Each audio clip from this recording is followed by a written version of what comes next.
warahmatullahi wabarakatuh. Waalaikumsalam warahmatullahi wabarakatuh. Selamat siang Bapak dan Ibu tenaga pendidik SMA Negeri 2 Kota Bekasi. Bagaimana kabarnya hari ini Bapak Ibu? Alhamdulillah, luar biasa. Allahu Akbar. Sekalian semangatnya di siang hari ini. Baik Bapak Ibu, kita sudah ada dalam acara diseminasi budaya positif CGP Angkatan 11 SMA Negeri 2 Kota Bekasi. Sebelumnya mari kita buka kegiatan ini dengan bacaan basmalah bersama-sama. Bismillahirrahmanirrahim. Untuk selanjutnya yaitu sambutan dari Kepala SMA Negeri 2 Kota Bekasi yaitu Bapak Usman SPD yang pada kesempatan siang hari ini diwakili oleh Bapak Solihan SPD selaku Wakil Kepala Sekolah di Litbang. Kepada Bapak Solihan SPD dipersilakan. Warahmatullahi wabarakatuh. Waalaikumsalam warahmatullahi wabarakatuh. Kita semua yang terhormat para wakil kepala sekolah, guru dan CGP di SMA Negeri 2 Kota Bekasi. Saya sampaikan, alhamdulillah hari ini kita mengadakan kegiatan diseminasi budaya positif yang narasumbernya adalah Bapak Ibu yang mengikuti kegiatan program pendidikan angkatan 11. Satuannya SMA 2 yang terbanyak yaitu jumlah orang. Bapak Ibu yang saya hormati, mudah-mudahan diseminasi budaya positif ini selain dipaparkan di sini juga akan diimbaskan dalam diimplementasikan dalam kehidupan sehari-hari sehingga sekolah kita mendapatkan prestasi yang lebih baik sesuai dengan sekolah SMA Negeri 2 Bekasi.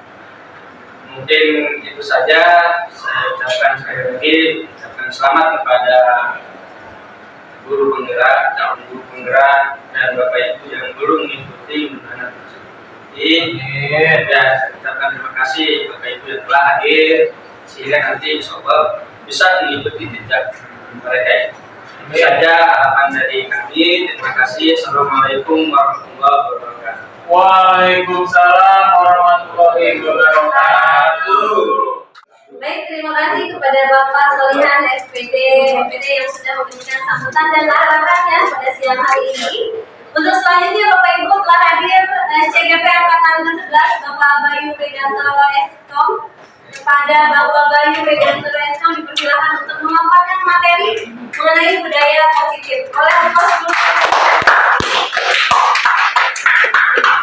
Terima kasih Bu Titik sudah dipersilakan untuk berbagi hasil dari proses pembelajaran CGP, dan terima kasih juga kepada Bapak serta Ibu guru dan juga tenaga pendidikan SMA 2 Bekasi yang sudah berkenan untuk menyempatkan hadir dalam program diseminasi.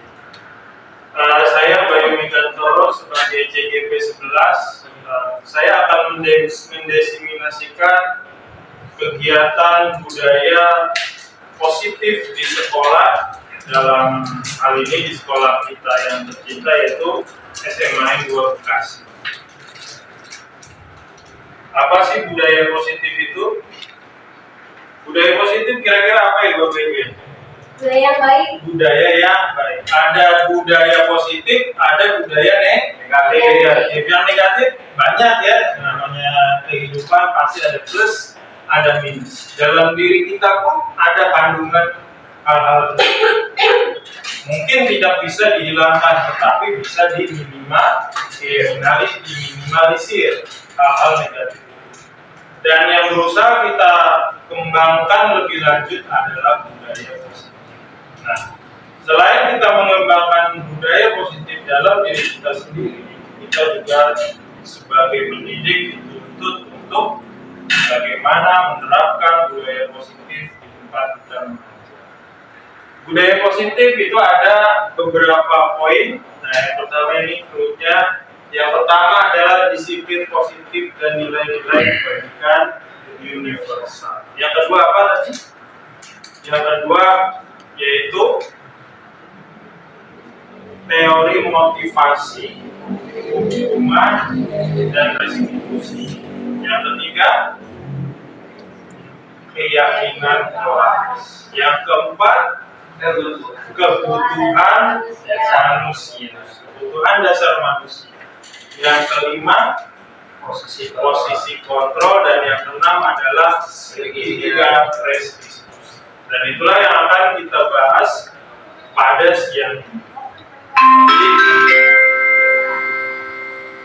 Saatnya jam ke-8 dimulai. It's time to begin the 8th lesson.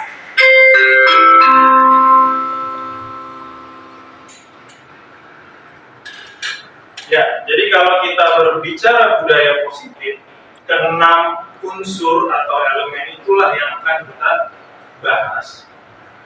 Oke, dalam tahapan mungkin bertahap pada tatanan teori, tetapi tentunya perubahan itu pasti ada. Walaupun bertahap sedikit demi sedikit, berubah lebih baik daripada tidak sama sekali. Nah, dari keenam itu, saya akan mulai dari disiplin positif dan nilai-nilai kebajikan universal. Ya, nah ini kita akan coba mensimulasikan. Kebetulan ada yang sebelah-sebelahan, ada temannya, ada yang enggak.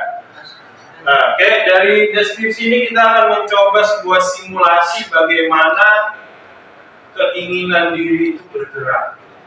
Keinginan diri inilah yang menjadi core atau intinya dari melaksanakan atau tidak melaksanakan sesuatu.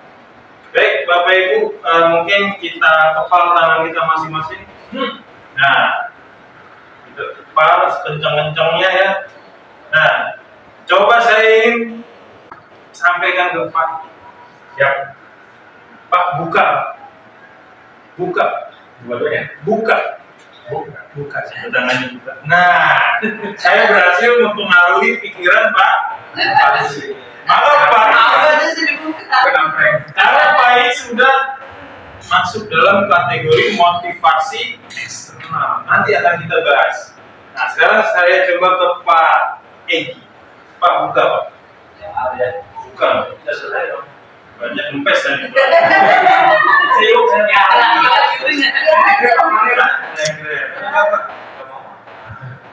Karena SP nanti nih.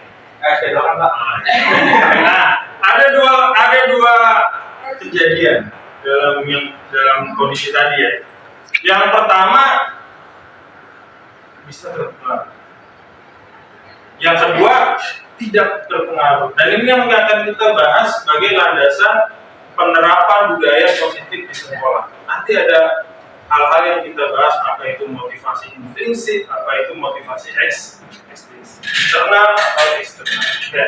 Nah, ini deskripsinya. Anda dan teman Anda melakukan kegiatan cobalah buka. Ya, ini teori psikologis banget ya. Disuruh mengapa salah satu tangan, kemudian bayangkan menyimpan sesuatu yang sangat berharga dalam kepala tersebut. Tadi nggak ngebayangin aja. Buka ya, seperti itu ya. Anda perlu menjaga benda tersebut sekuat tenaga. Nah, kemudian temannya B, saya sebagai teman B adalah mencoba dengan segala cara untuk membuka kepala. Saya bisa mencobanya dengan mudah kepada contoh satu tadi, tetapi tidak dengan mudah kepada contoh kedua. Ya, apa sih maksud dari case seperti ini? Ya, case seperti ini mengajarkan kita untuk, nah ini, sesuai dengan teori dokter, seorang pendidik ya, dan juga psikiater, yaitu Dr. William Glasser dalam kontrol teori pengendalian. Apa aja yang beliau sampaikan? Yang pertama, ilusi guru dalam mengontrol murid. Ilusi guru. Pada dasarnya kita tidak dapat memaksa murid berbuat sesuatu. Bapak Ibu, saya, dan teman-teman semua gak bisa memaksa murid. Apalagi kita murid SMA ya Pak ya. Murid SMA itu ibaratnya masa-masa remaja, pencarian jati diri, udah mulai timbul suka-suka gue dong. Nah, kan seperti itu ya. Nah, ini kita tuh dalam teori ini pada dasarnya kita tidak bisa memaksa ya. Kemudian, walaupun tampaknya guru sedang mengontrol perilaku murid, hal demikian terjadi karena murid sedang mengizinkan dirinya dikontrol. Seperti contoh tadi pertama. Apakah salah? Tidak. Tetapi dalam teori kontrol, ini yang disebut dengan ilusi guru mengontrol murid. I.e. beliau memperkenankan saya untuk mengontrol. Ya. Jadi Pak I.I. Sebagai contoh peserta tadi mengizinkan buat dikontrol oleh saya. Seperti itu ya Pak. Ini kita baru pertama ilusi kontrol murid. Ya. Kemudian, teori kontrol menyatakan bahwa semua perilaku memiliki tujuan. Jadi semua itu memiliki tujuan, bahkan terhadap perilaku yang tidak disukai. Jadi anak itu baik, taat, datang pagi, dia punya tujuan. Anak itu bandel, gak ngerjain PR, pada dasarnya dia punya tujuan. Walaupun tujuan itu masih abu-abu, bisa jadi belum kita pahami. Nah, nanti cara memahaminya gimana? Yaitu memahami kebutuhan dasar manusia. Wah, anak ini bandel nih, gak pernah ngerjain PR dalam konteks kita. Walaupun tujuannya itu tidak terucap, tapi kita bisa mendefinisikan tujuannya apa melalui kebutuhan dasar manusia. Oke ya. Yang kedua, ilusi bahwa ilusi bahwa semua penguatan positif efektif dan bermanfaat. Lagi-lagi ilusi. Ya. Penguatan positif atau bujukan adalah bentuk-bentuk kontrol. Nah, tadi saya membujuk pada kasus pertama. Pak, buka, ya Pak, dibuka, ya kan? Nah, segala usaha untuk mempengaruhi murid agar mengulangi suatu perilaku tertentu adalah suatu usaha untuk mengontrol murid tersebut. Ini kita masih bermain pada teori kontrol yang disampaikan oleh Dr. William James. Dalam jangka waktu tertentu, kemungkinan murid tersebut akan menyadari dan mencoba untuk menolak bujukan, ya, menolak bujukan atau bisa jadi malah tergantung pada pendapat sang guru untuk berusaha. Jadi yang kedua ini seolah-olah bujukan kita itu pertamanya baik, tapi seiring berjalannya waktu dia akan sadar, nggak begini nih, saya punya pilihan yang lain. Tetapi bisa juga seiringnya berjalannya waktu, bujukan itu akan semakin kuat. Iya, aku pilih yang ini aja, ini lebih cocok. Dan ini kan yang dimaksud oleh Dr. William Glaser, yaitu ilusi bahwa semua penguatan positif efektif dan bermanfaat. Mungkin di lapangan kita pernah nemuin ya Pak ya, kita bujuk murid, ayo nak begini nak, kan kita awal. Seolah-olah kita memahami bahwa murid ini nurut nih gitu kan ya. Sebenarnya itu kita sudah berada dalam sebuah ilusi seolah-olah efektif. Tetapi seiringnya berjalannya waktu, anak itu bisa sadar dengan konsep yang lain atau bisa semakin kuat bujukan itu. Nah, syukur-syukur bujukan itu ke arah positif. Kemudian ilusi bahwa kritik dan membuat orang merasa bersalah dapat menguatkan karakter. Pada bagian ketiga ini seolah-olah dengan mengkritik bisa menguatkan karakter, menguatkan mental. Padahal dalam teori ini hal tersebut bisa dikatakan tidak selalu tepat, ya. Karena apa? Karena mereka yang dikritik akan belajar untuk merasa buruk tentang diri mereka sendiri, merasa bersalah, merasa terkucilkan, sehingga kalau hal tersebut mengarah ke positif, bisa aja berkembang, berubah menjadi baik. Tapi jika ternyata efeknya negatif, malah bisa berbalik 180 derajat. Dan yang terakhir, ilusi bahwa orang dewasa memiliki hak untuk memaksa. Pernah dipaksa nggak Bapak Ibu? Pernah? Pernah? Dipaksa untuk apa kira-kira? Vaksin. Apakah itu sebuah teori kontrol? Ya. Teori kontrol. Disuruh ngajar. Itu kewajiban apa paksa kewajiban. Ya, seperti itu ya. Banyak orang dewasa yang percaya bahwa mereka memiliki tanggung jawab untuk membuat murid-murid berbuat hal-hal tertentu. Apapun yang dilakukan dapat diterima selama ada sebuah kemajuan berdasarkan sebuah pengukuran kinerja. Pada saat itu pula orang dewasa akan menyadari bahwa perilaku memaksa tidak akan efektif untuk jangka waktu panjang. Ya.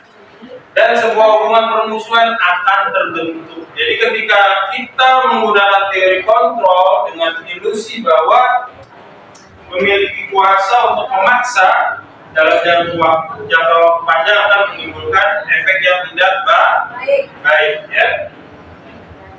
Nah, teori kontrol ini ada stimulus respon dan ada teori kontrol di tabelnya ya. Nah,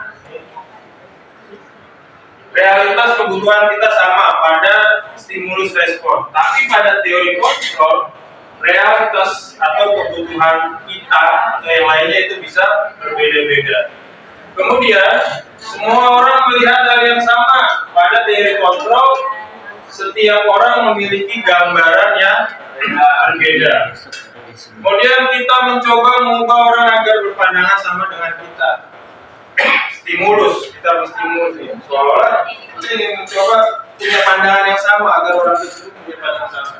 Tapi dalam teori kontrol hal tersebut tidak bisa dikatakan tepat karena sebaliknya kita harus berusaha memahami pandangan orang lain tentang dunia. Simpelnya kita harus mencoba melihat dari sudut pandang yang berbeda seperti itu. Supaya apa? Supaya meminimalisir terjadinya misalkan kesalahpahaman. Ya.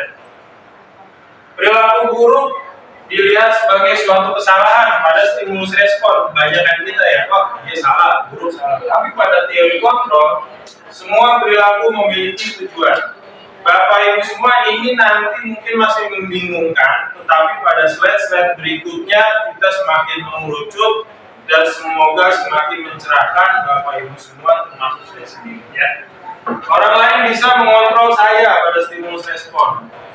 Tetapi pada teori kontrol hanya Anda yang bisa mengontrol diri Anda. Mau saya sampaikan kayak bagaimanapun, saya marahin, saya bentak. Tetapi pada teori kontrol bahwa teori kontrol mengatakan bahwa hanya Anda yang bisa mengontrol diri Anda. Sejenak, sesaat mungkin bisa turun, tapi untuk jangka waktu panjang bisa jadi akan berubah lagi. Ya. Sesuai tadi ilusi mengontrol orang dewasa bisa memaksa ya. Kemudian saya bisa mengontrol orang lain, Anda tidak bisa mengontrol orang lain. Ya, kemudian pemaksaan Anda pada saat bukan gagal. Ada teori kontrol kolaborasi yang diutamakan. Jadi bukan memaksa pada saat bujukan gagal. Ya, pada teori kontrolnya kita diharapkan untuk berkolaborasi dan menciptakan pilihan-pilihan yang baru. Ya. Setelah disiplin positif, ini nilai-nilai kebajikan universal. Apa sih nilai-nilai kebajikan universal itu? Mungkin dari Bapak Ibu ada yang bisa menyampaikan pandangan secara simpelnya nilai-nilai kebajikan universal. Yang bisa menyampaikan mungkin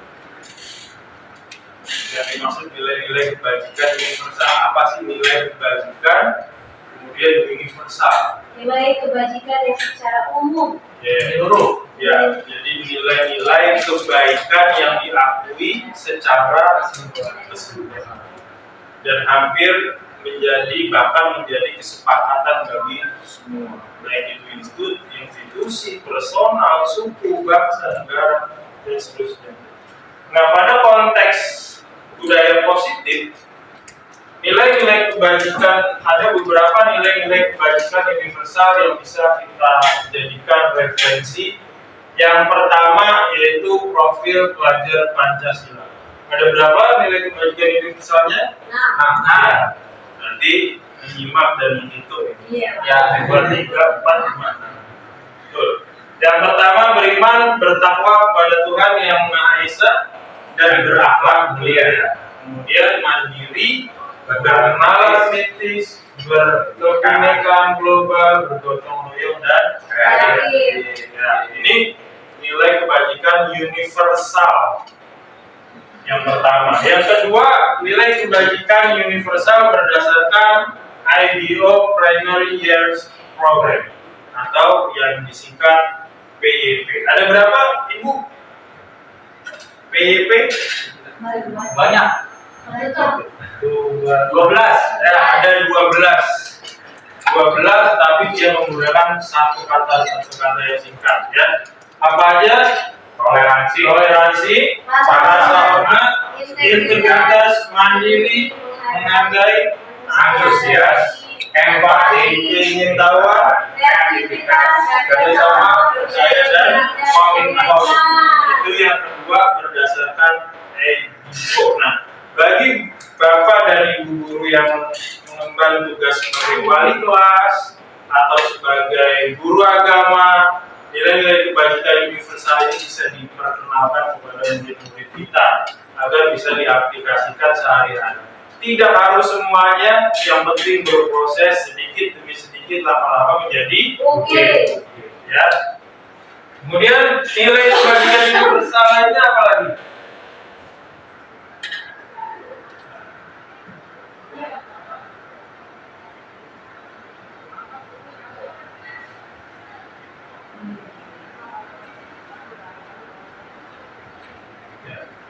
Nilai-nilai kebajikan universal lainnya yaitu 9 pilar karakter. Nah, 9 pilar karakter yaitu disingkat dengan IHF, Indonesian Heritage Foundation, ya. IHF, Indonesian Heritage Foundation. Yang pertama, cinta Tuhan dan segenap ciptaannya. Yang kedua, kemandirian dan tanggung jawab. Kemudian kejujuran atau amanah dan diplomatis. Kemudian hormat dan santun. Dermawan, suka menolong, gotong royong, percaya diri, kreatif, dan bekerja keras. Kepemimpinan dan keadilan, baik dan rendah hati, toleransi, kedamaian, dan kesatuan. Ada juga ini petunjuk seumur hidup dan keterampilan hidup. Bahasa Inggrisnya saya bacain lifelong guidelines and life skill. Ya, benar ya? Ya, alhamdulillah. Apa aja itu berdasarkan lifelong guidelines and life skill? Yang pertama, dapat dipercaya. Dapat dipercaya ini kalau kita konversikan ke nilai kebajikan universal yang sebelumnya kira-kira ada di mana? Kalau di sini ada di mana? Kalau ditarik ke nilai kebajikan 9 pilar ada di mana? Kejujuran. Ada di kejujuran, ya. Nah, ini sebenarnya nilai-nilai kebajikan universal ini saling berkait, hanya disampaikan dengan bahasa atau kata yang berbeda, namun memiliki makna yang sama. Ya, lurus hati. Kemudian yang kedua, ya, ketiganya pendengar yang aktif. Kemudian tidak merendahkan orang lain dan memberikan yang terbaik dari diri kita. Ya, petunjuk hidup. Peduli, penalaran, bekerjasama, keberanian, usaha, keluasan atau fleksibilitas, berorganisasi, kesabaran, keteguhan hati, kehormatan, memiliki rasa humor, ya Bapak Ibu. Jadi sekali-kali harus memiliki rasa humor biar hidup itu tidak terlalu tegang, ya. Tapi jangan terlalu humoris juga ya. Bisa nyambi jadi pelawak. Iya. Ya. Kemudian apa lagi sampai mana? Oh ya, berinisiatif, integritas, pemecahan masalah, sumber pengetahuan, tanggung jawab dan persahabatan. Yang kelima, the 7 essential virtues.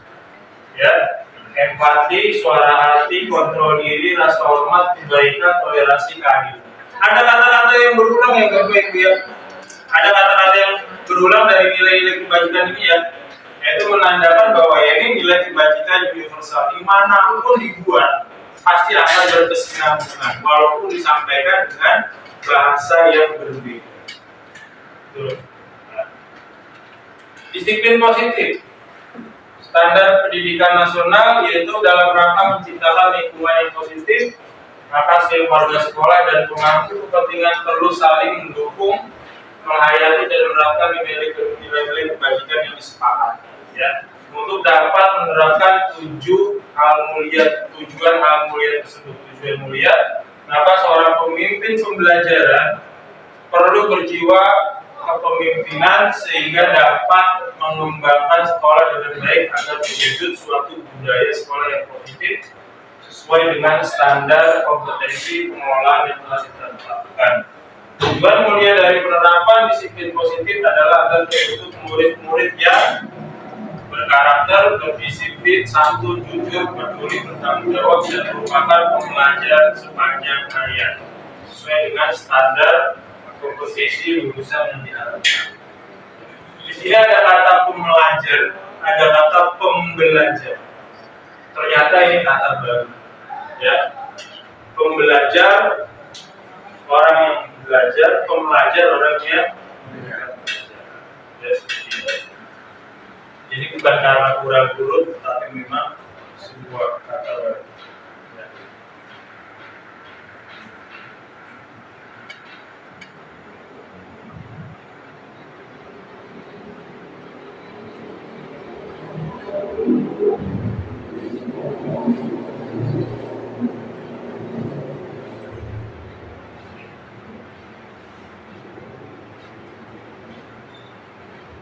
Dan kedua, kita bahas teori motivasi, hukuman, dan penghargaan serta restitusi. Ya.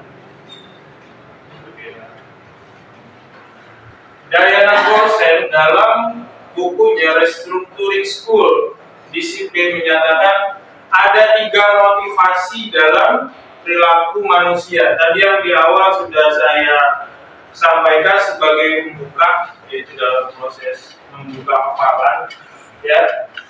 3 motivasinya itu adalah motivasi eksternal, ekstrinsik, ya. Dan yang kedua adalah intrinsik.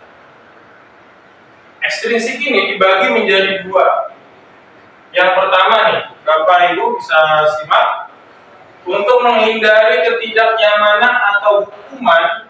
Ya, ini adalah tingkatan terendah dari motivasi perilaku manusia. Ya, tingkatan terendah. Kaget ya? Kaget. Kami pun dapat ilmu ini CGP dan semoga nanti Bapak Ibu semua juga bisa ikutan CGP. Kita ambil ilmunya untuk diterapkan dalam kehidupan belajar sehari-hari. Ya.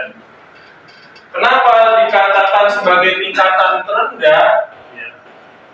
Biasanya orang yang motivasi perilakunya untuk menghindari hukuman atau ketidaknyamanan, untuk menghindari ketidaknyamanan. Ketidaknyamanan ini artinya, contoh, kalau hukuman jelas, kamu nggak masuk, dipotong. Itu kan ya kalau di dunia kerja, dipotong gaji. Itu hukuman kan? Iya. Apakah itu suatu hal yang nyaman? Enggak nyaman, ya. Atau bagi Bapak Ibu guru misalkan, ketika telat hadir, dia akan mungkin kena SP bagi yang pegawai. Apakah itu suatu hal yang nyaman? Enggak ya. Nah, dalam teorinya Diana Gosen, untuk menghindari hukuman atau ketidaknyamanan itu level terendah dalam motivasi perilaku. Ya, karena apa yang akan terjadi apabila saya tidak melakukannya, sebenarnya mereka sedang menghindari permasalahan yang mungkin muncul dan berpengaruh pada mereka baik secara fisik dan psikologis maupun tidak terpenuhinya kebutuhan mereka. Bila mereka tidak melakukan tindakan tersebut, motivasi ini bersifat eksternal. Jadi dikatakan terendah karena dia termotivasi untuk menghindari hukuman atau menghindari ketidaknyamanan, bukan berasal dari dalam dirinya sendiri. Dia nggak bergerak. Jadi konsep kenapa dikatakan rendah, karena bukan berdasarkan kesadaran diri. Ketika hukuman itu tidak ada, ketika punishment itu nggak ada, maka dia akan berlaku seenak. Itu kan yang dikatakan level terendah. Ya. Nah, yang kedua, ini juga masih kategori motivasi eksternal. ya, untuk mendapatkan imbalan atau penghargaan dari orang lain. Sering ya kalau kita lomba-lomba, ayo ada hadiahnya gitu kan. Atau mungkin kita lagi membuat sebuah kegiatan belajar, ya, atau kita lagi membuat sebuah kegiatan belajar, kemudian kita kasih hadiah nih permen. Anak yang tunjuk tangan kita kasih permen, reward. Ya. Kalau yang pertama sifatnya punishment, yang kedua sifatnya reward. Itu juga bagian dari motivasi eksternal. Tetapi lagi-lagi bukan itulah yang diharapkan dalam konteks motivasi perilaku. Ya. Ini hanya satu tingkat di atas motivasi yang pertama. Ya, di sini orang berperilaku untuk mendapatkan imbalan atau penghargaan dari orang lain. Jadi masih ingin mengharapkan. Kalau yang pertama ingin menghindari, yang kedua ini eksternal juga, tetapi sifatnya ingin mengharapkan. Ya, mengharapkan apa? Dihargai orang lain, dipuji orang lain, disanjung orang lain. Dalam konteks agama mungkin disebut dengan istilah apa ya, Pak? Dalam konteks agama pahala ini ingin mengharapkan pujian orang lain. Nah, ria. Dalam konteks agama pun itu tidak diperbenarkan ya, Pak. Nah, seperti itu ya. Ini juga bukan menjadi motivasi yang paling bagus menurut saya ini. Ya, karena levelnya hanya setingkat di atas motivasi eksternal berupa opini. Ya. Karena apa? Karena ya sama juga nanti ketika imbalan itu nggak ada, pengakuannya itu nggak ada, rewardnya itu nggak ada, orang nggak akan tergerak. Karena masih harus distimulus dengan reward. Nah, yang tertinggi level motivasi perilaku manusia yaitu menjadi orang yang mereka inginkan dan menghargai diri sendiri dengan nilai-nilai yang mereka percaya. Ya, konsep akidah ada di sini ya, Pak ya. Konsep akidah, orang dengan motivasi ini akan bertanya, akan menjadi orang yang seperti apa, yang akan menjadi orang seperti apa bila saya melakukannya. Ya, jadi mau menjadi orang yang seperti apa kalau melakukannya. Mereka melakukan sesuatu karena nilai-nilai yang diyakini. Karena nilai-nilai yang diyakini, nilai-nilai apa? Nilai-nilai kebajikan universal yang sudah kita bahas. Ingin menjadi seorang guru yang baik, yang menjadi teladan murid, ya harus memegang nilai-nilai yang diyakini. Ya, ini saya sampaikan juga kita sama-sama belajar, sama-sama ingin berubah walaupun setahap demi setahap. Ya.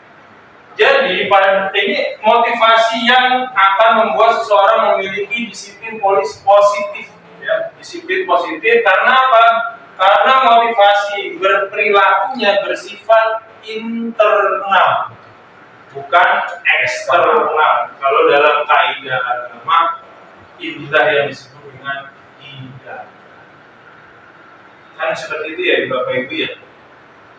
Orang ilmu banyak, orang paham fikih, belum tentu dia punya motivasi internal untuk mengaplikasikan atau menerapkan dalam kehidupan sehari.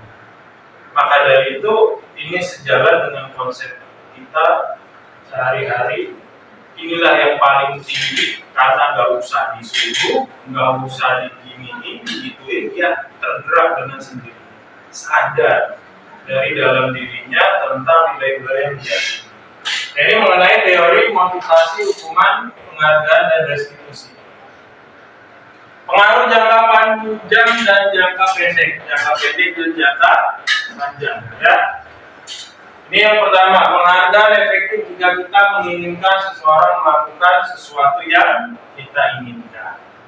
Nah, ayo tolong bantu Bapak, ya, koreksi misalnya. Tolong bantu Bapak susunin bukunya sesuai abjad.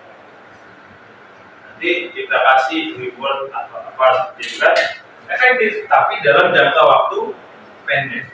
Ya, jika kita menggunakan penghargaan lagi dan lagi, maka orang tersebut akan tergantung pada penghargaan yang diberikan, serta kehilangan motivasi dari dalam.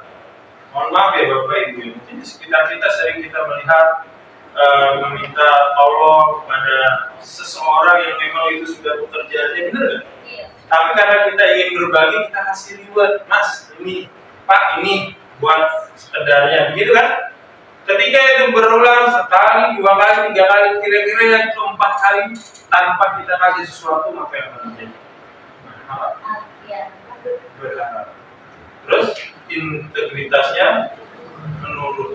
Yang sebenarnya dia semangat tadinya, tetapi karena sudah berharap reward yang diberikan yang padahal itu sifatnya bonus, bukan include, akhirnya dia mempengaruhi kinerja dimanapun sektornya, ya seperti itu. Ya.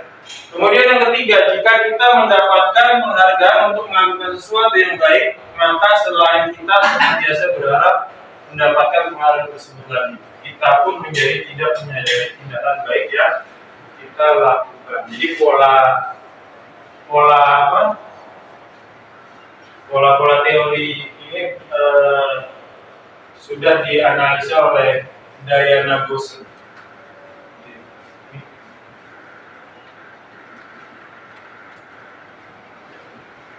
Di sini ada tabel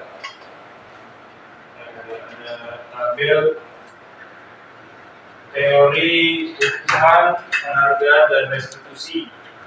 Identitas gagal, dikatakan identitas gagal, ya. Ini ada hukuman, identitas sukses, disiplin terbentuk. Yang pertama masih memiliki konsekuensi, yang kedua restitusi. Ya, untuk hukuman sesuatu yang menyakitkan harus terjadi. Untuk menyadarinya gitu ya. Misalkan hukumannya kena SP, hukumannya disuruh keluar kelas, hukumannya diapain, ini menyakitkan nggak kira-kira bagi yang menerimanya? Menyakitkan ya. Nah, konsekuensi sesuatu harus terjadi, restitusi merupakan pilihan ya. Tidak nyaman untuk murid. Nah, tidak nyaman untuk murid atau anak untuk jangka yang panjang hukuman. Ya. Kalau konsekuensi untuk jangka yang pendek, kemudian restitusi itu kenapa sih butuh restitusi? Restitusi itu bukan sifatnya menyelesaikan dengan hukuman, tetapi lebih menguatkan diri bagi anak-anak yang melakukan sebuah pelanggaran. Dikuatkan untuk apa? Untuk sadar dan menyadari hal-hal yang sudah dilakukannya itu salah. Ya.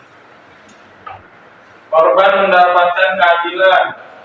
Ya, murid anak akan tersakiti di sebelahnya Bapak Ibu. Murid anak dibuat tidak nyaman. Murid atau anak mendapatkan penguatan. Ini keunggulan dari restitusi yang disampaikan. Nanti ada proses segitiga restitusi.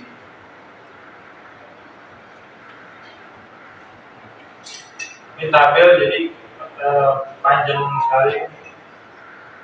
Jadi saya sampaikan.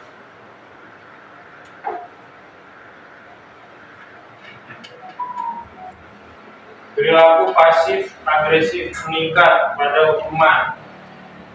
Pernah Bapak Ibu memberikan hukuman kepada murid perilaku pasif agresif? Pasif itu artinya dia diam aja, seperti memendam suatu kekesalan. Pernah ya, ketika kita memberikan punishment, kemudian dia semalas agresif ketika bergaul dengan teman-teman.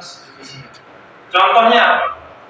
Mencoret-coret tembok sekolah, ngatain bapak ibu gurunya. Pernah mendapatkan hal kayak gitu? Merusak meja, merusak properti sekolah, walaupun tidak reskrim langsung dipatahin, enggak, tapi dicoret-coret. Mengungkapkan rasa kekesalannya, itu imbas dari penerapan hukuman.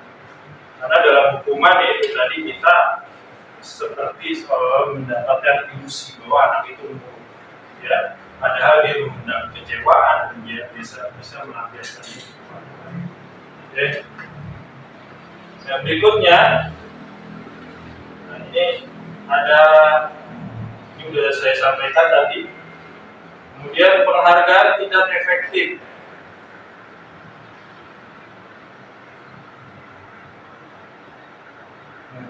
Suatu penghargaan adalah suatu benda atau peristiwa yang diinginkan, yang dibuat dengan persyaratan. Hanya jika Anda melakukan hal ini, maka Anda akan mendapatkan penghargaan yang diinginkan. Intinya reward, ya seperti itu. Jika saya mengharapkan suatu penghargaan dan tidak mendapatkannya, maka saya akan kecewa dan berkecil hati. Serta kemungkinan lain kali saya tidak akan berusaha keras begini. Jadi lebih mengharapkan kepada penghargaan yang diberikan. Penghargaan bisa juga merusak hubungan. Tadi yang pertama nih, penghargaan. Penghargaan tidak efektif. Karena dia nggak akan melakukan ketika penghargaannya itu tidak diberikan. Nggak ada penghargaannya sehingga saya lakukan.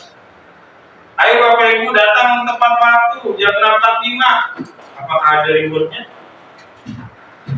Ada reward saya lakukan. Nggak ada reward tidak akan dilakukan. Itu contoh penghargaan tidak efektif. Ya.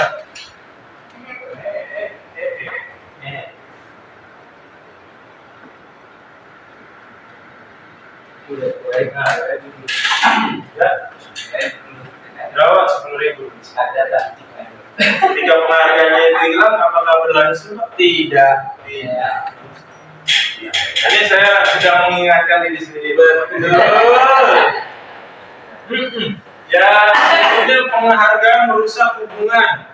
Ketika seseorang diberi penghargaan atau dipuji di depan orang banyak, maka yang lain akan merasa iri. Ini bahasanya, ini kita diseminasi budaya positif ya. Jadi bahasanya adalah orang di depan orang, seseorang bukan murid. Jadi ini berlaku buat murid, buat kita sendiri sebagai guru, buat tenaga kependidikan. Maka dari itu proses diseminasi ini sebenarnya ditujukan untuk semua warga sekolah. Karena budaya positif ini tidak bisa diterapkan kalau semua warga sekolah tidak sejalan dan sepemahaman. Apakah teori? Ya memang teori, karena semua hal yang bersifat praktek berlandaskan pada teori, walaupun kita aplikasikan setahap demi setahap. Ya. Jika seorang guru sering memberikan penghargaan kepada murid-muridnya, besar kemungkinan murid-muridnya termotivasi hanya untuk menyenangkan gurunya. Benar nggak Bapak Ibu? Ayo anak, kita kerjakan tugas ini, nanti yang selesai Bapak kasih pulpen cantik, seperti itu ya. Senang nggak kira-kira? Kita melakukan hal itu untuk menyenangkan siapa? Kalau dalam teori ini untuk menyenangkan bu, ya. Kemungkinan saya membutuhkan motivasi hanya untuk menyenangkan guru, ya. Karena apa? Guru akan senang, oh anak saya aktif di kelas, benar nggak? Oh anak-anak antusias sekali, tapi karena hanya dari bukan berasal dari dalam dirinya termotivasi. Memang senang belajar matematika, memang senang belajar fisika, kan seperti itu ya. Ini berdasarkan teori, ya.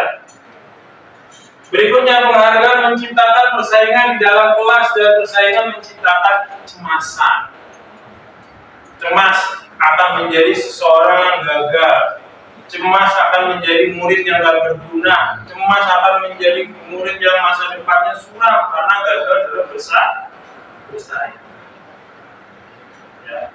Tapi Bapak Ibu, apakah pernah Bapak Ibu melihat atau menghadapi sebuah realitas murid yang semasa Bapak Ibu ajar biasa-biasa aja, 5 tahun kemudian sukses? Ada yang pernah kayak gitu? Bahkan bukan biasa-biasa aja, bandel pun ada yang sukses. Karena itulah mereka pun berproses menemukan motivasinya. Ketika di sekolah mungkin mereka lebih kenanya dengan hukuman, sehingga motivasi yang berjalan dalam diri mereka adalah sifatnya eksternal. Ya nanti kita akan masuk ke posisi kontrol. Tapi ketika dia seiring berjalannya waktu, dia mulai sadar, dia mulai muncul motivasi internal dari dalam diri. Saya pengen belajar lebih biar juga saya bisa membahagiakan orang tua. Saya pengen belajar lebih biar bisa membantu keluarga. Dan ketika seseorang sudah muncul motivasi internal, hampir bisa dipastikan dia sudah menjadi seseorang yang autopilot. nggak perlu disetel lagi. Nah, rajin belajar nggak perlu setel lagi. Nah, di sini enggak, dia akan tercontoh dalam diri. Ya, seperti itu. Mereka yang percaya bahwa mereka tidak memiliki kesempatan untuk mendapatkan penghargaan akan berhenti mencoba. Ini efek jelek penghargaan merusak hubungan. Kalau udah saya udah nggak bisa lagi, dia akan berhenti mencoba. Kenapa? Saatnya jam 9 dimulai. It's time to begin Harus the pelan-pelan next ya. lesson. Saya juga nggak mau kemudian lagi. Restitusi itu apa sih restitusi? Nah, kalau hukuman dan penghargaan, reward and punishment kan tadi kita sudah bahas ya. Di awal teori motivasi ada 3 berdasarkan Diana Boston, ada 3 internal dan eksternal. Eksternal dibagi 2, reward dan punishment. Nah, kemudian yang terakhir dalam poin kedua ini yaitu restitusi. Apa sih restitusi? Ya, restitusi adalah sebuah pendekatan untuk menciptakan disiplin positif. Ya, sebuah pendekatan. Restitusi bukan menebus kesalahan, namun untuk belajar dari kesalahan. Kalau konsep hukuman, dia untuk menebus kesalahan. Wah, kamu sudah terlambat nih, kamu harus melakukan ini kan seperti itu. Tapi pada restitusi bukan menebus kesalahan, tapi belajar dari kesalahan. Lagi-lagi kalau ditarik dalam konsep keagamaan, kira-kira apa? Ambil hikmah. Kenapa kamu begini? Saya telat, Pak. Hikmahnya apa begini? Jadi anak dikuatkan karakternya tanpa terpojokkan, tanpa terkucilkan secara psikologis. Restitusi memperbaiki hubungan karena dalam restitusi di situ ada dialog, ya, ada tahapan, ya. Kemudian restitusi adalah tawaran bukan paksaan. Lagi-lagi menstimulus orang untuk sadar akan motivasi internal, distimulus, dirangsang. Bukan dipaksa untuk mengakui kesalahan, tapi distimulus untuk menyadari sebuah kesalahan, belajar dari kesalahan. Ya, restitusi menuntut untuk melihat ke dalam diri kita. Restitusi. Jadi pada hakikatnya restitusi adalah proses penyadaran diri, termasuk saya lagi menyampaikan di hadapan Bapak Ibu guru semua. Ini bagian dari restitusi bagi diri saya. Menyadarkan bagi diri saya supaya apa?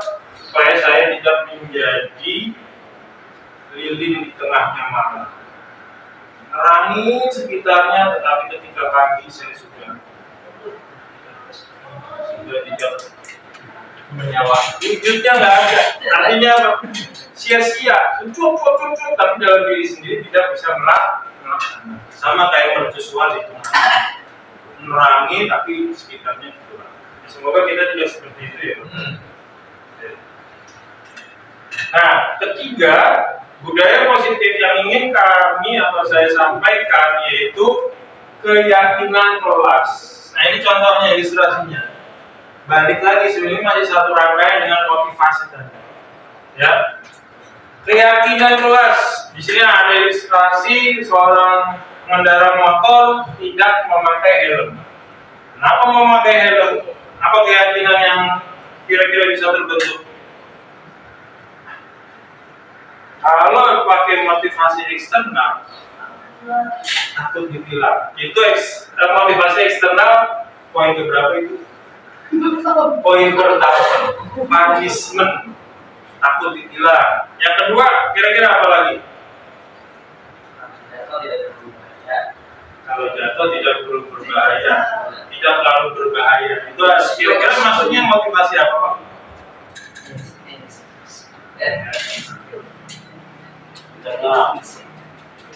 Internal, dari dalam dirinya ya. Pak, saya pakai helm. Mau itu aturannya nggak ada, mau istri di rumah itu nggak ngingetin, mau punya tetangga polisi itu nggak negor, mau RW-nya polisi lalu lintas juga nggak ngingetin. Tapi kalau dalam diri sendiri saya pakai untuk keselamatan diri, maka itu kan dikatakan keyakinan sudah terbentuk. Apa? menjaga keselamatan, mengutamakan keselamatan. Itulah keyakinan yang sudah tertanam. Jadi nggak perlu diingetin, nggak perlu dicuak-cuakin, supaya sama, ya. Disiplin, taat. Tanpa harus diiming-imingin, wah nanti ayo semua pengendara di Bekasi pakai helm, nanti dapat hadiah perpanjang SIM gratis. Apakah perlu seperti itu? Nah, seandainya terbentuk seperti itu, alangkah besar biaya yang diperlukan, alangkah melelahkan untuk membentuk sebuah keyakinan. Seperti itu ya. Nah, keyakinan kelas, pembentukan keyakinan kelas dari kelas bisa melebar ke sekolah, itu ada beberapa poin. Yang pertama, keyakinan kelas bersifat lebih abstrak dari peraturan yang lebih rinci dan konkret. Dia abstrak, global. Keyakinan kelasnya apa? Menjaga kebersihannya. Menjaga kebersihan seperti apa? Tidak boleh ada sampah sembarangan. Menjaga keteraturan baku dan kursi setelah selesai belajar, maupun bentuknya kursinya tadi letter U, maka anak-anak akan dengan kesadarannya membenarkan, mengembalikan susunan baku dan kursi seperti semula. Itu yang dinamakan keyakinan abstrak. Ya. Jadi tidak seperti peraturan yang sifatnya pelanggaran hukuman, pelanggaran poin kan seperti itu ya. Kalau keyakinan lebih berdasarkan internal. Ya. Keyakinan kelas berupa pernyataan-pernyataan universal. Tadi kalau kita kaitan dengan nilai-nilai kebaikan universal, itulah keyakinan kelas. Kemudian pernyataan keyakinan kelas senantiasa dibuat dalam bentuk positif. Jadi kalau Bapak Ibu ingin membentuk sebuah keyakinan kelas di kelas Bapak Ibu, maka digunakan kata-kata yang positif.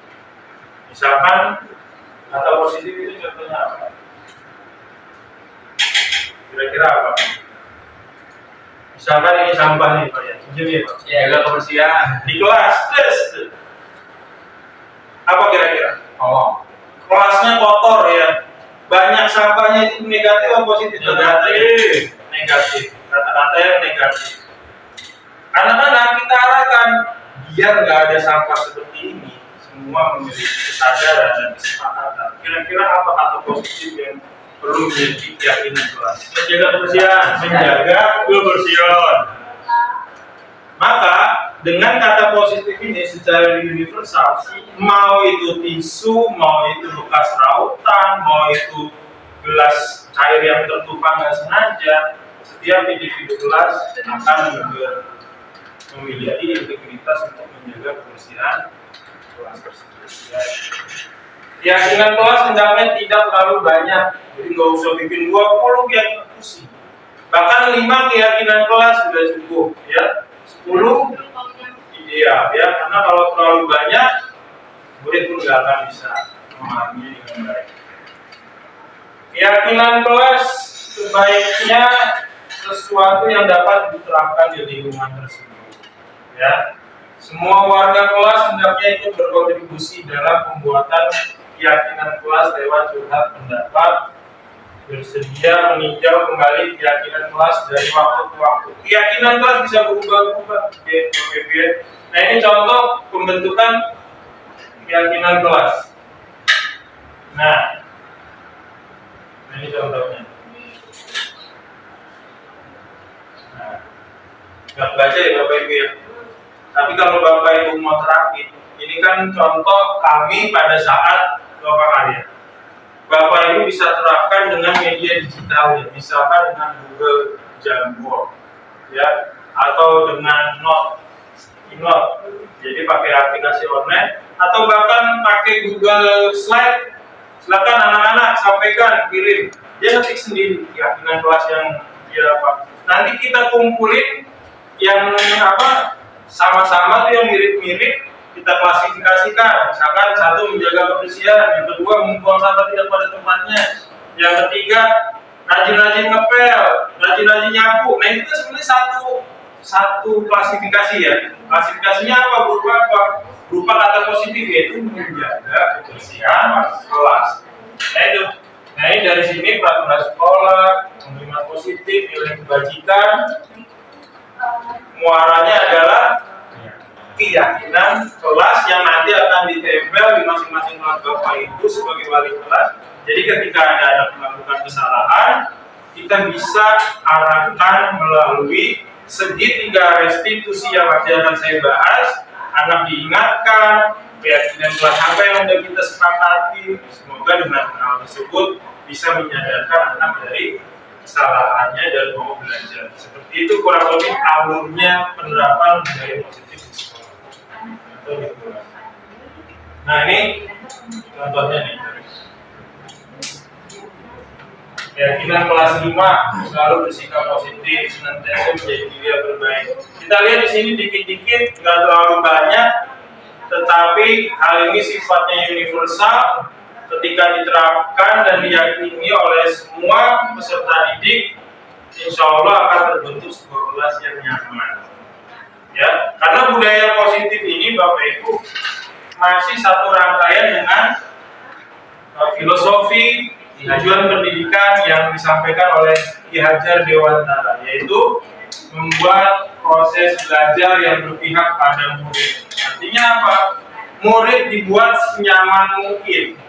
Senyaman mungkin bukan berarti muridnya itu kita pijitin, kita apa, enggak ya. Artinya kita membuat suasana belajar yang nyaman, tidak memberikan tekanan psikis kepada mereka, dan mereka pun bisa mengikuti pembelajaran dengan baik. Ya. Nah, yang keempat, kebutuhan dasar manusia dan dunia berkualitas. Kebutuhan dasar manusia ini ada berapa, Bapak? Ada 5, yaitu bertahan hidup, penguasaan, kasih sayang, kebebasan, dan kesenangan. Apa sih yang dimaksud dengan kebutuhannya ini? Nah, ini bisa kita simak. Yang pertama, kebutuhan dasar manusia. Yang pertama, kebutuhan bertahan hidup. Ya, kebutuhan bertahan hidup atau survive. Ya, kebutuhan yang bersifat fisiologis, yaitu kesehatan, rumah, makanan. Ya, kebutuhan biologis itu misalkan ya menikah, ya Bapak Ibu. Pak Edi, apakah menikah itu bagian dari kebutuhan? Iya, kebutuhan biologis, Pak. Apakah menikah itu bagian dari kebutuhan? Biologis. Ya. Itu juga bagian dari kebutuhan ya. Karena kebutuhan biologis. Jadi ya, Proses reproduksi, Pak. ya. Yang kedua, kasih sayang dan rasa diterima. Bapak Ibu, kenapa kita membahas kebutuhan-kebutuhan ini? Karena kepentingan untuk memenuhi kebutuhan inilah yang menjadi poin-poin banyaknya dari kita melakukan sebuah kesalahan atau pelanggaran. Misalkan seperti ini. Nah, ini saya jelaskan dulu. Yang ketiga, kebutuhan penguasaan. Kebutuhan penguasaan ini maksudnya dia butuh pengakuan atas kemampuan. Kebutuhan ini berhubungan dengan kekuatan untuk mencapai sesuatu, menjadi kompeten, menjadi terampil, diakui atas prestasi dan keterampilan kita, didengarkan dan memiliki rasa harga diri. Ya, kemudian yang keempat, kebebasan atau kebutuhan akan pilihan. Kebutuhan untuk bebas adalah kebutuhan akan kemandirian, otonomi, memiliki pilihan dan mampu mengendalikan arah hidup seseorang. Ya, anak-anak dengan kebutuhan kebebasan yang tinggi menginginkan pilihan. Mereka perlu banyak bergerak, suka mencoba-coba, tidak terlalu terpengaruh orang lain, dan senang mencoba hal baru. Kemudian yang kelima, kebutuhan kesenangan, kebutuhan untuk merasa senang. Kebutuhan akan kesenangan adalah kebutuhan untuk mencari kesenangan, bermain dan tertawa. Bayangkan hidup tanpa kenikmatan apapun, betapa menyedihkan. Bapak Ibu pernah menyedihkan?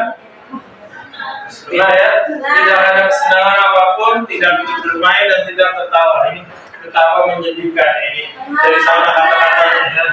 Glasser menghubungkan kebutuhan akan kesenangan dengan belajar. Semua hewan dengan tingkat intelijensi tinggi anjing, lumba-lumba, primata dan lain-lain bermain. Saat mereka bermain, mereka mempelajari keterampilan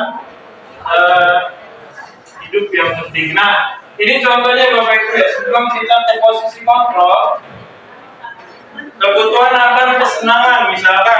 Misalkan ada case kayak begini ya Bapak Ibu ya. Saya menemukan sebuah murid ketika dia belajar, misalnya seperti ini. Ketika dia belajar, dia ganggu begini. Nah, kira-kira itu suatu hal yang baik atau bukan? Bukan. Dalam kondisi restitusi, maka sikap saya begini atau murid begitu, itu bagian dari saya kekurangan akan kebutuhan apa kira-kira? Kebutuhan apa kira-kira? Dan Senang. dari 5 kebutuhan ini, Bapak Ibu pernah temukan teman sejawat mungkin yang usia ya? Ya, contohnya siapa? Contohnya siapa? Bayu. Misalnya saya pas atau lagi di situ, kira-kira saya kurang kebutuhan apa? Nah, kebutuhan perhatian ini masuk dalam kebutuhan apa? Kasih sayang. Kasih sayang. Kasih sayang. Ya, ada contoh lain mungkin murid dari Bapak Ibu yang ada unik, ada kasus tertentu, kira-kira apa? Udah jago di kelasnya. Ya, itu kira-kira ya. Ada murid suka membuli murid yang lain. Ya, ada murid suka ngajak-ngajak, ayo kantin kalau ada gurunya santai aja. Ke kantin, nah kira-kira dia kebutuhan apa? Penguasaan. Ya, kebutuhan apa? Penguasaan. Inilah yang disampaikan oleh Diana Glaser, ya, bahwa kekurangan akan kebutuhan itu bisa mencetuskan, men-trigger, memantik seseorang untuk melakukan pelanggaran. Ya, Bapak Ibu pernah melihat orang ngetrek di jalan, nggak lakukan, menang paling nggak dibayar, benar nggak? Iya. Kalau Valentino Rossi ketahuan dia jatuh ada asuransinya miliaran. Kalau mereka apa kira-kira yang didapatkan? Kebutuhan akan kesenangan, hanya mencari kesenangan aja. Berarti kalau mereka butuh akan hal itu, maka mereka kurang sehingga mencarinya dengan cara seperti itu. Nah, 5 posisi kontrol Diana Gosen dalam bukunya, ya, dalam bukunya yang sudah saya baca, ya, yaitu Restitution Restructuring School Discipline. Bapak Ibu pernah baca buku Diana Gosen yang diterbitkan pada 1998? Kalau belum, saya anjurkan untuk membacanya. Karena itu penting sekali. Ya, judulnya Restitution Restructuring School Discipline. Ini bagus banget ya buat kita melakukan pendekatan psikologis kepada murid-murid, ya. Ya. Bahasa Inggris, jadi kalau mau baca Bapak Ibu harus bisa bahasa Inggris. Yang kasih boleh. Ya. Nah, ini kurang lebih nih saya sampaikan intisarinya aja ya. Daripada Bapak Ibu bacanya lama-lama, saya sampaikan intisarinya. Ya, beliau mengungkapkan bahwa guru itu perlu meninjau kembali penerapan disiplin di dalam ruang-ruang kelas mereka selama ini. Apakah telah efektif? Apakah berpusat, memerdekakan, dan memandirikan murid? Bagaimana dan mengapa? Melalui serangkaian riset dan berdasarkan pada teori kontrol Dr. William Glaser, Gosen berkesimpulan ada 5 posisi kontrol yang diterapkan seorang guru, orang tua, ataupun atasan dalam melakukan kontrol. Jadi buku ini, walaupun dalam dunia kependidikan, tetapi efektif untuk kita sebagai orang tua di rumah, atau nanti Bapak Ibu ada yang sebagai atasan, Pak Solian sebagai kepala sekolah, Wahyu sebagai kepala dinas, Fajar sebagai menteri pendidikan. Nah ini kan contoh ya, contoh Pak Idi sebagai menteri agama. Nah ini jadi sebelum Bapak ada itu jadi itu semua sekarang belajar ya. 5 posisi kontrol itu apa sih? Nah ini yang ingin saya jelaskan ya. 5 posisi kontrol ini, yang pertama nih Bapak Ibu. Bapak Ibu dalam 5 posisi kontrol ini bisa bertindak sebagai penghukum. Ini yang sering diterapkan nggak? Sering ya? Sering nggak? Sering. Ya, nggak ada. Alhamdulillah kalau tidak ada yang memposisikan diri sebagai penghukum. Apa sih seorang penghukum itu biasa menggunakan hukuman fisik maupun verbal, yaitu orang-orang yang menjalankan posisi penghukum. Di sini beliau menyampaikan secara umum, tidak menyampaikan guru, tetapi orang-orang. Jadi kita sebagai guru nggak perlu baper juga, karena ini diterapkan di semua lini, pendidikan, organisasi, bahkan rumah kita sendiri mau menerapkan posisi kontrol sebagai apa? Ya. Yang pertama, penghukum bisa berupa fisik maupun verbal. Pada posisi penghukum ini, dia selalu mengatakan seperti ini, patuhi aturan saya atau awas. Nah, seperti itu kan? Bayangkan anak didik ketika dapat kata itu, kira-kira bergetar, kira-kira takut, Takut. ya? Atau kamu selalu salah saja, atau pasti selalu yang terakhir selesai. Pernah dapat kasus kayak begini, kamu tuh selalu yang terakhir selesai. Ada aja hambatannya seperti itu ya. Ini posisi kontrol sebagai penghukum, kata-kata yang biasa digunakan. Guru seperti ini senantiasa percaya hanya ada satu cara agar pembelajaran bisa berhasil, yaitu caranya dia. Ya. Kemudian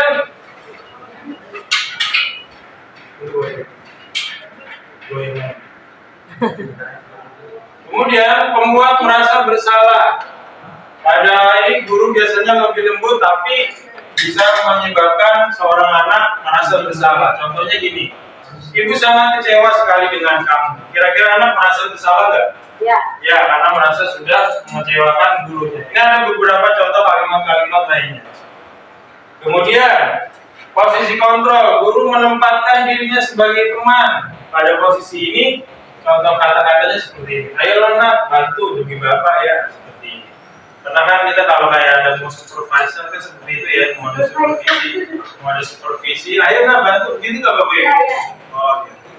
Ya, ayolah nak, bantu ibu udah mau pulang nih, cepat kumpulin tugasnya. Itu kita sudah memposisikan sebagai teman, ya.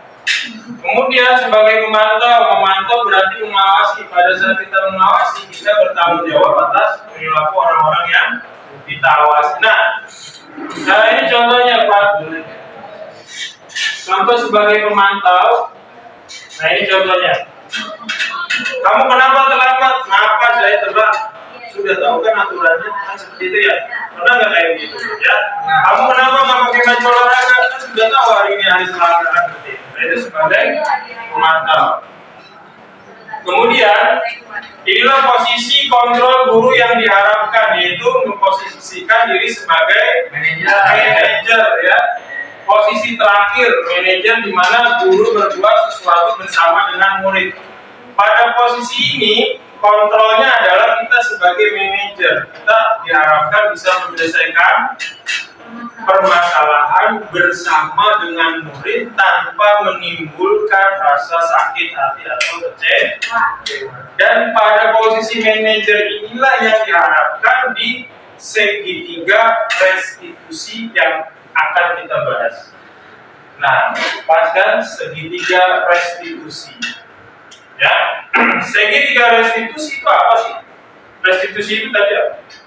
Menguatkan karakter, ya, memberikan anak belajar dari kesalahan, menyadarkan, tidak membuatnya terkucilkan, baik secara emosional maupun secara pergaulan.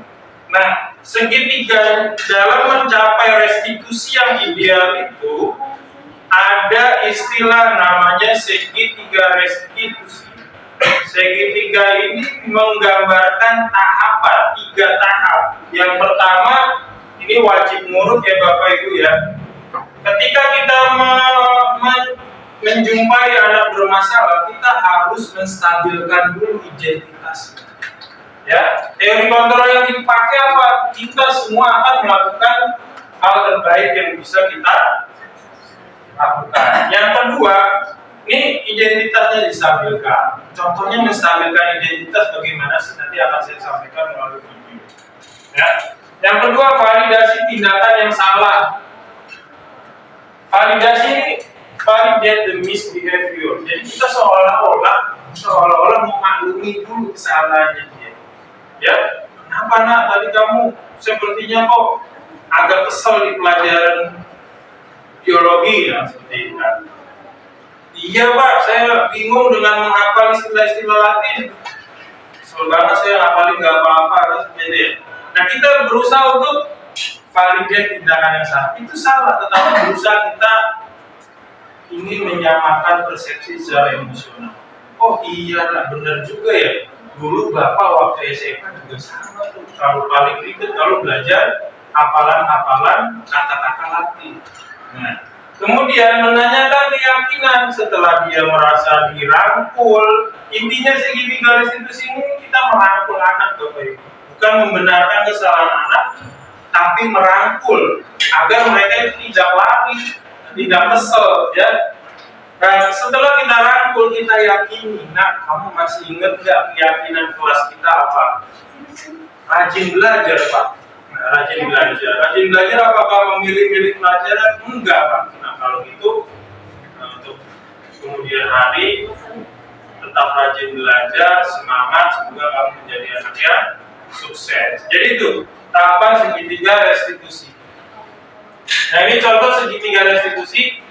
Logonya ya Bapak Ibu ya, validasi tindakan menanyakan keyakinan, ini menstabilkan identitas, validasi tindakan yang salah, menanyakan keyakinan. Dalam menstabilkan identitas, setiap orang pernah melakukan kesalahan. Stabilkan, kamu bukan satu-satunya yang melakukan hal ini. Jadi, Bapak Ibu pernah nggak merasa kalau belum ngumpulin sesuatu, Bapak Ibu nyari teman yang belum juga? Pernah nggak ngerasa kayak gitu? Silakan ditutup SKP-nya misalkan. Bapak Ibu merasa belum menutup nih. Ada teman yang belum. Tujuannya apa? Secara efek emosional. Ketika kita bertemu dengan yang senasib, kita akan lebih tenang hatinya. Walaupun tidak menyelesaikan masalah, minimal lebih tenang. Dan itulah tahapan yang diinginkan. Menenangkan dulu, menstabilkan identitas dulu. Kemudian, validasi tindakan yang salahnya. Adakah cara yang lebih efektif untuk mendapatkan apa yang kamu inginkan? Apa validasi tindakan salah? Kira-kira ada nggak cara yang lebih pas buat menyelesaikan SKP-nya? Nah, begitu kan? Gitu. Kamu tentu punya alasan yang melakukan itu. Kenapa sih bisa telat submit kan seperti itu kan? Setelah ditenangkan, diajak ngobrol, dirangkul baru. Ya, inilah poin menyadarkannya. Ya, kalau dalam konteks murid, apa yang telah disepakati? Kalau konteks kepegawaian, kira-kira apa yang telah disepakati oleh pegawai yang mengenai pemberkasan ya. Nah, ini penjelasannya tadi sudah saya jelaskan secara ringkas, yaitu menstabilkan identitas. Kalau bahasa Inggrisnya, stabilize the identity. Berdasarkan prinsip membuat kesalahan adalah bagian dari proses pembelajaran. Intinya kita bersikap kepada murid untuk mereka menyadarkan diri dari kesalahan, belajar dari kesalahan. Jangan mengkritik murid yang sedang mengalami identitas gagal, melakukan kesalahan, melakukan pelanggaran, mereka berada di ujung jurang. Jurang apa? Jurang identitas yang gagal. Ya. Yang kedua, validasi tindakan. Ya, berdasarkan prinsip setiap pelaku berupaya untuk memenuhi kebutuhan tertentu. Tadi ya kekurangan akan kebutuhan itu ya, 5 kebutuhan dasar. Dia masuk kemana nih? Penguasaan, kebutuhan akan kesenangan, kebutuhan akan kasih sayang atau perhatian, ya.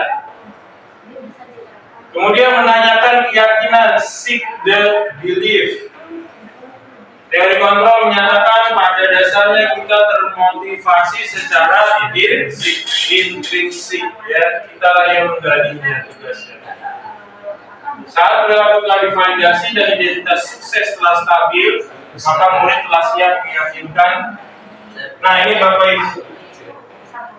Ya Bapak Ibu, ini tahapan dari segitiga restitusi tahap akhirnya. Ya, tahap akhirnya itu ada di sini nih. Poin B tadi yang sudah saya sampaikan.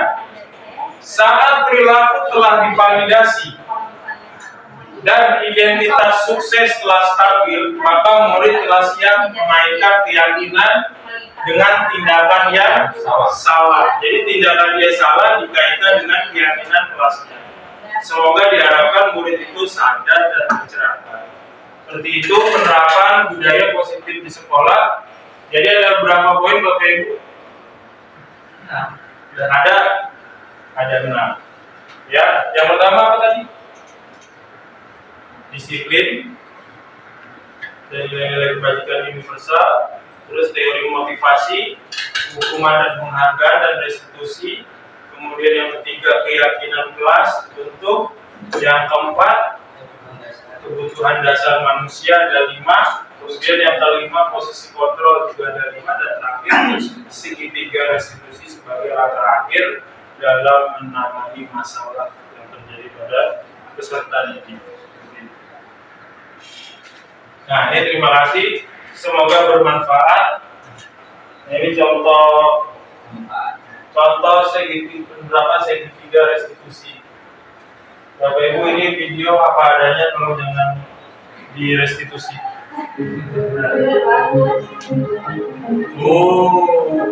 Sekali. Ada 2 kasus dalam contoh tahapan restitusi. Kita bukan membenarkan kesalahan ya Bapak, tapi menyadarkan peserta didik agar kesalahannya itu sebagai proses belajar.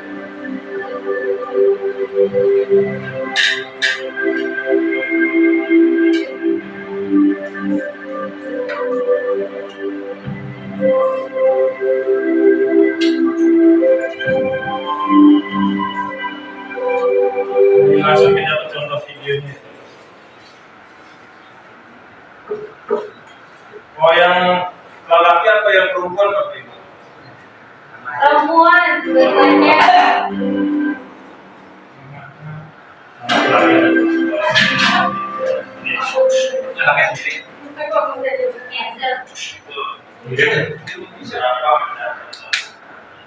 Contoh simulasi.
Tahapan-tahapannya.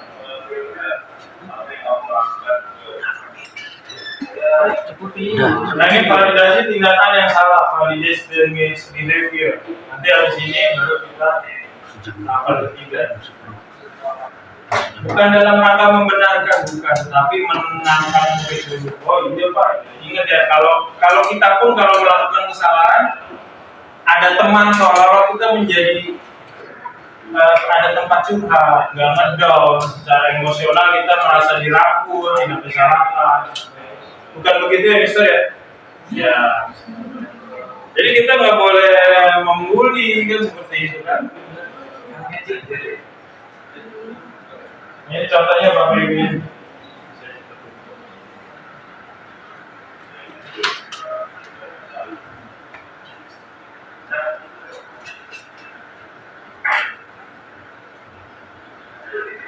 Nah ini yang menanyakan keyakinannya bahwa ya memang harus saling menghormati, nggak boleh ngeledek teman dan sebagainya.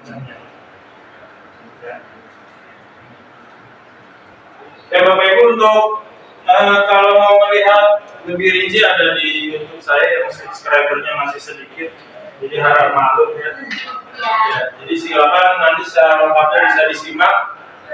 Mungkin untuk sekian dari saya, semoga bisa kita terapkan bersama. Terima kasih atas perhatian Bapak Ibu. Ada pertanyaan satu atau dua mungkin dari Bapak Ibu mengenai ini mungkin ada pertanyaan. Izin Pak, ingin bertanya. Ya Pak, silakan. Ya, terima kasih Pak Bayu. Langsung saja Ya, silakan. Terima kasih Pak Bayu. Ini sangat menarik ya, yang mana sama-sama kita ketahui bahwa ternyata ini mungkin nggak hanya saya saja ya, dalam artian salah dalam penerapannya. Yang mana kalau kita melihat anak yang salah langsung memberikan punishment, atau tidak melihat dulu apa salahnya kan nih, gitu kan. Nah, ternyata memang di sini kita harus menerapkan segitiga restitusi ya terhadap peserta didik kita ketika mengalami kesalahan-kesalahan. Nah, untuk kasus segitiga restitusi ini, kira-kira apakah bisa diterapkan secara massal dalam artian ketika dalam satu kelas tersebut terlibat dalam masalah, apakah semuanya langsung kita segitiga restitusi atau per individu atau bagaimana Pak Bayu kira-kira? Ya. Itu terima kasih banyak. Terima kasih Pak Egi, pertanyaan yang luar biasa sekali ya bagus ya. Apakah segitiga restitusi ini bisa dilakukan secara massal ya? Mengingat dalam kondisi segitiga restitusi yang harus dijaga adalah mental anak. Nah, untuk menerapkan hal tersebut kita atau guru itu pasti lebih mengetahui kondisi di lapangan. Jika ternyata dengan diselesaikan secara massal itu bisa lebih cepat dan bahkan tidak mengganggu mental anak, itu bisa diterapkan. Seperti kan kadang gini, anak-anak ketika melakukan kesalahan bersama, mereka merasa ada temannya. Justru di situ kan kita melakukan validasi kesalahan lebih cepat lagi gitu ya. Karena mereka ada yang senasib, tetapi di situ kita arahkan lagi agar mereka bisa lebih belajar dan memahami keyakinan kelas yang sudah disepakati. Supaya apa? Supaya menimbulkan proses pembelajaran secara massal di kelas itu atas kesalahan. Dan tentunya segitiga restitusi ini bukan diterapkan secara tutup mata begitu saja. Kita harus melihat level kesalahannya. Kalau kesalahannya sudah luar biasa ya, kita harus ada semacam intervensi lebih tegas lagi. Itu yang disampaikan oleh instruktur saya melakukan elaborasi. Ada treatment lebih tegas ketika proses perangkulan itu tidak terjadi. Mungkin dari yang lain, Pak Egi. Terima kasih Pak Bayu. Pak Egi. Penguatan aja Pak. Tadi yang saya sekilas di slide kan tadi ada kita terpaku kepada reward dan punishment. Setiap kesalahan ya punishment, setiap prestasi ya reward. Namun ada bahasa barangkali restitusi itu apa ya bahasa itu? Tadi mungkin secara terprediksi ya. Mungkin maksudnya gini, restitusi yang mungkin apa ya secara praktek saja Pak, nanti terkait masalah-masalah yang ada, mungkin bagusnya seperti apa gitu. Karena kita terus terang kalau setiap ada masalah ya langsung tadi sebenarnya tanpa harus ya katakan tadi merangkul ya, jadi seperti itu. Yang intinya simpel kira-kira tindakan apa sih restitusi itu gitu. Tindakan restitusi itu artinya ketika kita melihat sebuah kesalahan pada anak, kita bisa melakukan pengukuran agar anak itu tidak semakin down gitu kan. Proses tahapan itu adalah sebuah proses merangkul ya.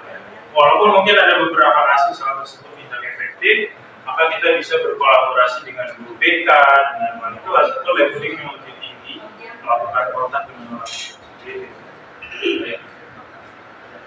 Bapak Ibu mungkin ada lagi yang ingin ditanyakan? Cukup ya Bapak Ibu ya. Mohon maaf atas kesalahan-kesalahan yang terjadi dan beberapa kekurangan yang dilakukan. Terima kasih atas kehadiran Bapak Ibu semuanya. Semoga melalui proses diseminasi ini, langkah awal kita melakukan budaya positif di sekolah kita. Terima kasih, saya sampaikan. Assalamualaikum warahmatullahi wabarakatuh. Waalaikumsalam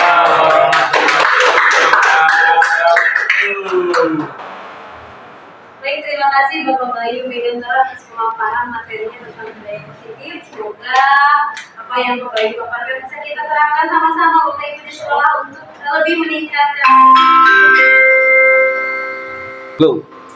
Semoga apa yang kita lakukan hari ini bisa bermanfaat untuk kita semua dan tentunya lebih meningkatkan kualitas pendidikan di Indonesia. Amin. Tetap semangat Bapak Ibu, salam bahagia untuk semuanya.